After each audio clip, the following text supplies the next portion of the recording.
Alright, here we go, you guys. This is it. Hopefully she's a good one. Victory. So far, it's looking pretty good. Comes at a cost. A momentary pause. Nice, the Deathless. Regroup. But now, Hell yeah, there they are. have the lock.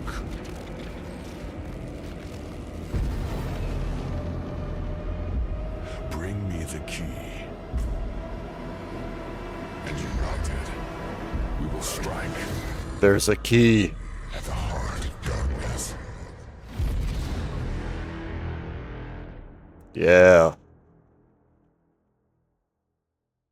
Alright, you guys, now to new players to EVE Online or players that aren't too in tune to the lore of things that are happening in the game. That trailer might not show you too much, but there is a lot of Easter eggs in there, and there is a lot of things that are really interesting that will be released to us in the expansion. Now, the first thing that I do want you guys to note about what you saw in that expansion is that currently there is a structure in Zarzak, and you can't access it yet, but according to what we are seeing here in the expansion report, that there will be a new resource, i.e. gathering item, to acquire in the game. Now, this stuff is called Atavum, and it was noticed during the Thucker convoy that was part of the lore of the expansion that is coming. Now, according to the Deathless Circle, all you have to do to acquire this stuff, and remember, these will not be released until the expansion, is when the expansion is released, these will be mercenary dens, and they will be called tactical operations, and this resource can also be found scattered throughout relic sites across New Eden. Also, for all you PvPers and ship enthusiasts out there, the Deathless has unveiled to us two new ship designs. One is a destroyer called the THOLOS, and the other one is called a CENOTAPH battle cruiser. Now, the other one could be pronounced two ways. It could be a CENOTAPH or a KINOTAPH battle cruiser. Both of these are designed for fast-paced, bold, close-range brawling combat. These are hybrid versions of Deathless and Caldari ships. Now, I do want you guys to take note for what is coming as a mechanic to combat gameplay because of these ships and the expansion, and I have been pushing for this for many years towards CCP, for the ability to have modules that can damage the ship itself. What that means, you guys, is imagine having the ability to have a module that you could attack an enemy ship with that does cause heat damage to their modules over time. So even if you aren't able to break them, you are able to shut down their ship completely as you slowly deactivate their modules one by one. And that is exactly what's coming as new technology to disrupt enemy vessels from within in EVE Online's expansion. This is one of the biggest things that I will be hyped for, because you guys, if you are into destroyers and it is going to play out the way that I do think it is going to play out, then a handful of these destroyers do have the chance to pin down and lock out many bigger sized ships and things that they couldn't even destroy before. That's why in the picture here we do see bigger sized ships being engaged with the smaller vessel.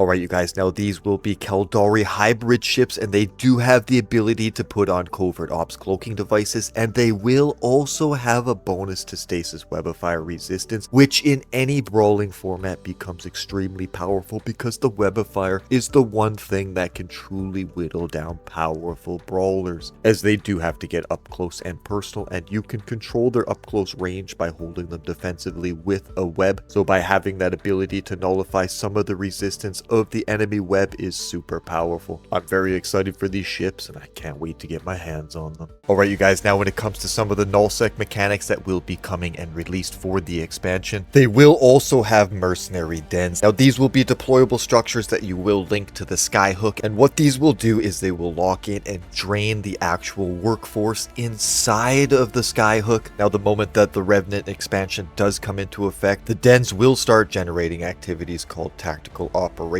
Now, whether you choose to engage or ignore, these activities will influence the production and impact all Skyhook's workforce output. Also, when you do deploy a mercenary den, do make sure to note to yourself that it is also vulnerable and can be attacked. This will allow for multiple different ways of content creation and engagement in Nullsec itself. Also with the winter expansion here, you guys, another thing that they are adding some upgrades and enhancements to is corporation management and projects. Now remember you guys, Revenant will help corporation leaders expand their project perimeters. It will help you add flexibility and allow your creators or your goals in your corporation to be more diverse and to have multiple contribution options, allowing for more players in their alliance or corporation to work together for a global goal. Now for all those corporation leaders and FCs that do have the SRP program, and if you are new to EVE Online and do not know what that means, that is where the players themselves will replace the ship that you did lose within the corporation that you are joined. Now that can get pretty time consuming over time, having to do all of it one by one, so CCP will now be introducing the new ship insurance project. This will allow any FC or any corporate leader to have automated ship replacement programs. This will provide seamless and guaranteed compensation for those players waiting for their loss to be reimbursed. Lastly, they will have project deadlines, and this will help you guys communicate with your corporation members and get them in tune to what is most important in your goals in the game. And the final things that will be coming and changes with the expansion are to the SKINR program. The main feature here of the update to the program is that now you can add another secondary pattern to your ship design. This will allow you to have more of a customization effect and will allow you to have less of those players seeing your ship designs and being able to copy what you produce. This should entail more designs within the program itself and make it more viable for others to use it, as everyone when using the SKINR program wants it to feel like it is produced for themselves, and for the time and ISK value that they did put in to get the skin, they do want it to feel viable, and the best way to make it feel viable to any player is to truly make it their own. And adding secondary and Western patterns to the skin design process does allow players to have this vision for themselves in the future. Alright, so a lot of these new updates and things that are going to be released with the winter expansion do look pretty good and promising, and I am pretty excited for this expansion and for the new things and mechanics to come. If you guys did make it all the way to the end of the video and you do enjoy the information that I do provide and you do enjoy the content that I do give you on my channel, please do like and subscribe, as it doesn't cost you a thing, and we are trying to get this information out to the next generation of players in EVE Online.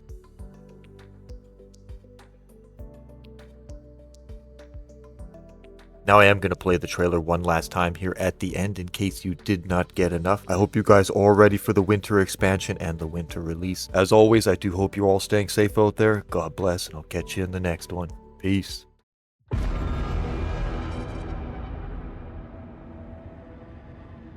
Victory comes at a cost. A momentary pause while all regroup. But now, I have the lock.